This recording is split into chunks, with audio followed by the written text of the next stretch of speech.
વડોદરા શહેરના તરસાલી વિસ્તારમાં ડમ્પર ચાલકનો આતંક જોવા મળ્યો છે। આ ડમ્પર ચાલકે એક બાઇક સવારને અડફેટમાં લેતા અકસ્માત સર્જાયો હતો। સદનસીબે બાઇક ચાલકનો આબાદ બચાવ થયો છે।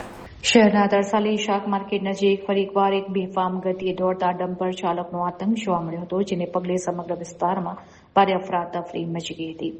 મળતી માહિતી મુજબ શાક માર્કેટ જેવા વ્યસ્ત વિસ્તારમાંથી પસાર થઈ રહેલા એક ભારે ભરખમ ડમ્પરે માર્ગ પરથી પસાર થતા એક બાઇક સવારને અડફેટમાં લીધો હતો। સદનસીબે બાઇક સવારનો આબાદ બચાવ થયો હતો અને મોટી દુર્ઘટના ટળી હતી। જો કે આ હૃદય ધ્રુજાવનારી ઘટનાને નજરે જોનારા સ્થાનિક લોકો અને રાહદારીઓમાં ભારે ફફડાટ વ્યાપી ગયો હતો। આ ઘટનાને પગલે આસપાસના લોકો એકઠા થઈ ગયા હતા અને બેફામ ગતિએ વાહનો હંકારતા ડમ્પર ચાલકો સામે કડક કાયદાકીય કાર્યવાહી કરવાની ઉગ્ર માંગ ઉઠાવી હતી। આ વિસ્તારમાં અવારનવાર બનતી આવી ઘટનાઓને કારણે હવે ટ્રાફિક નિયમોના અમલીકરણ અને જવાબદાર તંત્રની કામગીરી સામે અનેક ગંભીર સવાલો ઉભા થયા છે। સ્થાનિકોનો આક્ષેપ છે કે આવા બેજવાબદાર ચાલકો સામે યોગ્ય પગલાં લેવામાં આવતા નથી। વારંવાર બનતી આવી જીવલેણ ઘટનાઓ વચ્ચે હવે વહીવટીતંત્ર જાગશે કે કેમ અને ક્યારે કડક કાર્યવાહી કરશે તે જોવું રહ્યું।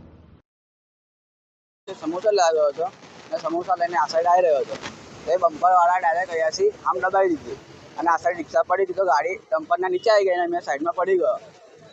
બસ એવું થયું હતું। જ્યારે આજે અકસ્માત થયું, તમને ક્યાંથી વિશ્વાસ હતો કે આજે હું મરી ગયો કે બચી જઈશ કે શું? આજે તમે જ્યારે ડમ્પરવાળા પાછળથી તમને ઠોક્યા છે?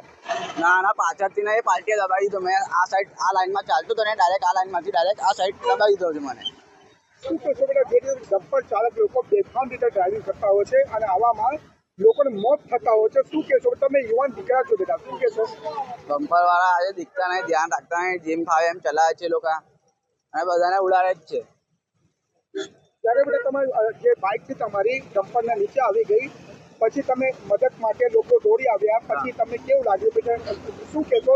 સમાજ માટે પણ શું કહેશો? ડમ્પર ચાલક માટે શું કહેશો? પોલીસ માટે શું કહેશો?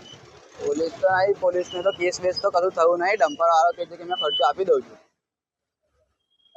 અને કાલું કે તમારે કઈ મોટું દુર્ઘટના થાય, તમારે મોત થઈ જાય, પછી આ લોકો પૈસા આપીને છૂટા થઈ જાય?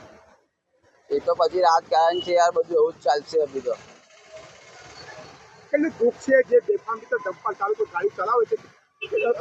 અમારા પત્રકાર તરીકે જે કેમેરા ચાલી રહ્યો છે, તમે સમાજને શું મેસેજ આપવા માંગો છો? તમે એમને તો એવું કહીશું યાર। તો પણ બેટા તમે યુવાન છો, જે વાહનો બેફામ રીતે ચાલી રહ્યા છે, એમને શું મેસેજ આપશો તમે? તેમને સરકાર પાસે પ્રતિબંધ લાવવો જોઈએ કે એ લોકોના ટાઈમ પર એ લોકો નીકળવા જોઈએ રાતે જ, જ્યારે જે ટાઈમ પર કોઈ ગાડીઓ વાળીઓ ના હોય। એમને કહેવું જોઈએ કે તમારે બી જોવું પડે, આ સ્પીડ આટલી સ્પીડમાં ના આવવું જોઈએ। એ લોકો આજે એટલું ઉપર હોય કે એ લોકો નીચેનું કશું દેખાય બી ના, એ કોઈ કાર્ય કંઈ બી આવી જાય અને એ લોકો એકતા ધ્યાન રાખતા જ નહીં, જેમ પાડે એમ ચલાવે જ છે એ લોકો।